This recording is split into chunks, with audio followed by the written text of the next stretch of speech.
Hoxha, nëse çdo besimtar e di që fundi është kthimi te Allahu, pse shpesh jetojmë sikur nuk do të kthehemi kurrë? Allahu xhalla xhelalu këtë dunja e përshun zinetun wa tafakhurun bejn an-nas. Është stoli, zbukurim, ku njerëzit krenohen mes veti.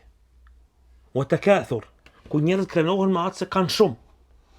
Dhe kjo e bën njeriun në atë lloj forme që vitet dhe kohës gjatja e bën njeriun të mendon se do të jeton shumë. Koha në të cilën është betuar Allahu xhalla xhelalu është një lloj mashtruesi në këtë rast, ku njeriu mendon se vitet që shkojnë shumë, se numrat janë shumë të mëdha, mia ditë që jeton njeriu në këtë botë, nuk janë pak, edhe mendon njeriu që do të jeton shumë. I shijon të mirat e Allahut në këtë botë, fillon me u dashuru në këtë botë, dhe ngutet njeriu në këtë botë, saqë një pjesë dërmuese e njerëzve aq në mënyrë tragjike e marrin vdekjen, saqë edhe i sheh njerëzit mendojnë se ndoshta edhe kur do të vdesin.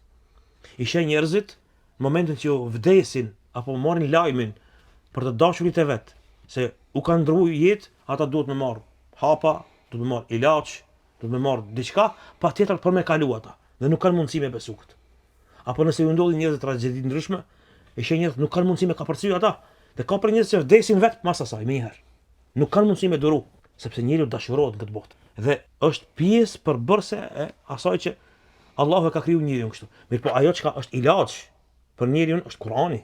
Janë librat e Zotit, Jelle Xhelalu, janë fjalët e të dërguarit Allahut alayhi salatu wassalam, këshillat të cilat e mbajnë njeriun në lidhje me Allahun. Pra një person i cili e ka kujtuar vdekjen çdo herë, ka rëndësisht dhe ka çau për hir të Allahut, është penduar, ka lexuar Kur'an, ka dhënë sadaka, i ka vizituar vorrezat, e ka kujtuar vdekjen, për këtë person shumë normal është edhe me ndërjet. E pret njeriu atë vdekje.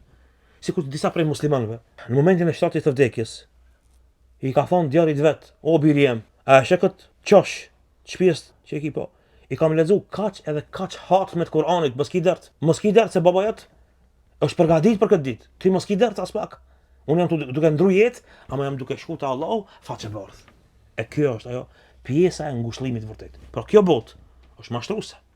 Dhe na di mirë se në hadithin e krijimit të xhenetit, në hadithin e krijimit të xhehenemit, kur shkoi Xhibrili alayhis salam pa, në herën e parë, tha nuk ndëgjon dikush për xhenetin vetëm se do të hin, nuk ndëgjon dikush për xhehenemin vetëm se do të largohet.